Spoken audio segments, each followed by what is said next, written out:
जय माता की बहनों। अब गुप्त नवरात्रि का तीसरा दिन और तीसरा पाठ है, जिसमें छिन्नमस्ता माता के नाम से जाना जाता है। हर किसी को गुप्त नवरात्रि के बारे में नहीं पता, क्योंकि ये गुप्त इच्छाओं को पूरा करने के लिए गुप्त नवरात्रि आते हैं और 10 महाविद्याओं की पूजा की जाती है। इसमें तीसरे माता का नाम छिन्नमस्ता है। परिवर्तनशील जगत का अधिपति कदम्ब है और उसकी शक्ति ही छिन्नमस्ता है। विश्व की वृद्धि ह्रास तो सदैव होती रहती है। जब ह्रास की मात्रा कम और विकास की मात्रा अधिक होती है, तब भुवनेश्वरी का प्रकट होता है। इसके विपरीत जब निर्गम अधिक और आगम कम होता है, तब छिन्नमस्ता का प्राधान्य होता है। भगवती छिन्नमस्ता का स्वरूप अत्यंत ही गोपनीय है। इसे कोई अधिकारी साधक ही जान सकता है।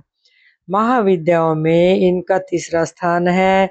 उनके प्रादुर्भाव की कथा इस प्रकार। एक बार भगवती भवानी अपने सहचरी जया और विजय के साथ मंदाकिनी में स्नान करने के लिए गई। स्नानोपरांत क्षुधाग्नि अग्नि से पीड़ित होकर वे कृष्ण वर्ण की हो गई। उस समय उनकी सहचरियों ने भी उनसे कुछ भोजन करने के लिए मांगा। देवी ने उनसे कुछ समय प्रतीक्षा करने के लिए कहा।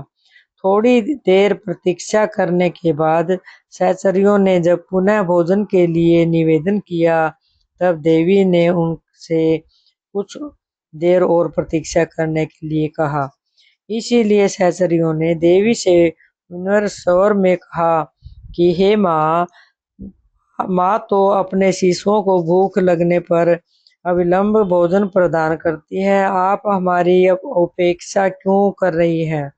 अपने सहचरियों के मधुर वचन सुनकर कृपामयी देवी ने अपने खंड को अपना सिर काट दिया। कटा हुआ सिर देवी के बाएं हाथ में आ गिरा और उनके कदम्ब से रक्त की 3 धाराएं प्रवाहित होने हुई।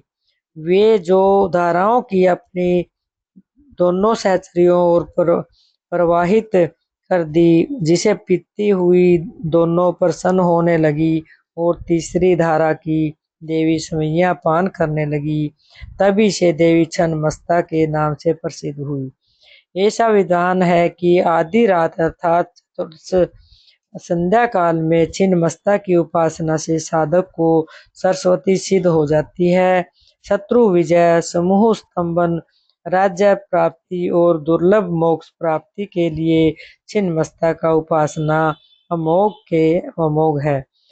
छिन्नमस्ता का आध्यात्मिक स्वरूप अत्यंत महत्वपूर्ण है। छिन्न यज्ञ शीर्ष की प्रतीक के ये देवी श्वेत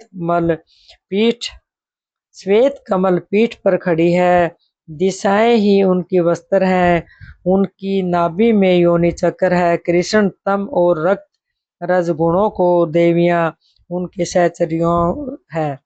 ये अपना शरीर काट कर भी जीवित है। यह अपने आप में पूर्ण अंतर्मुखी साधना संकेत है।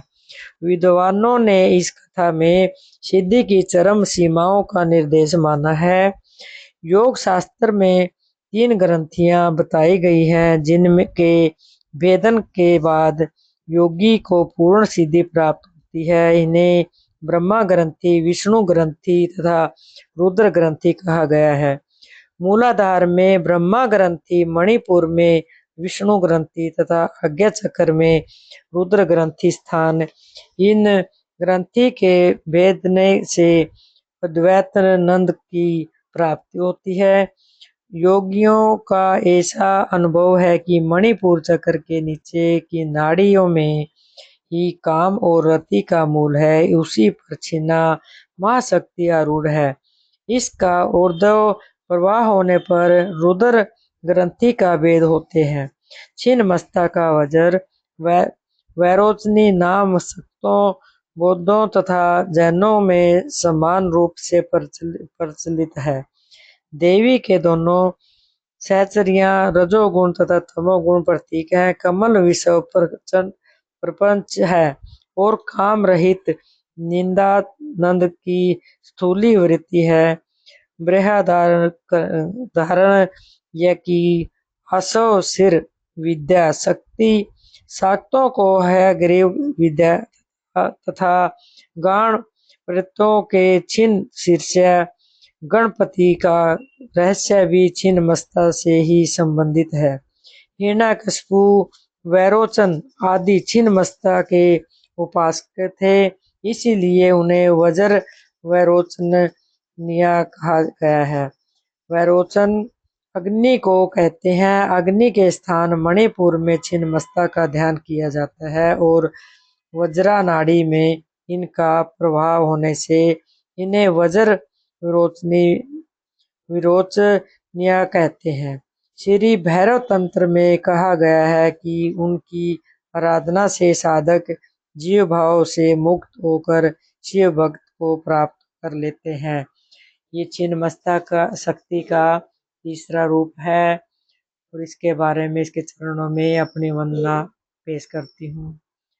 तूने मेरी मैया बहुत कुछ दिया है, तेरा शुक्रिया है, तेरा शुक्रिया है।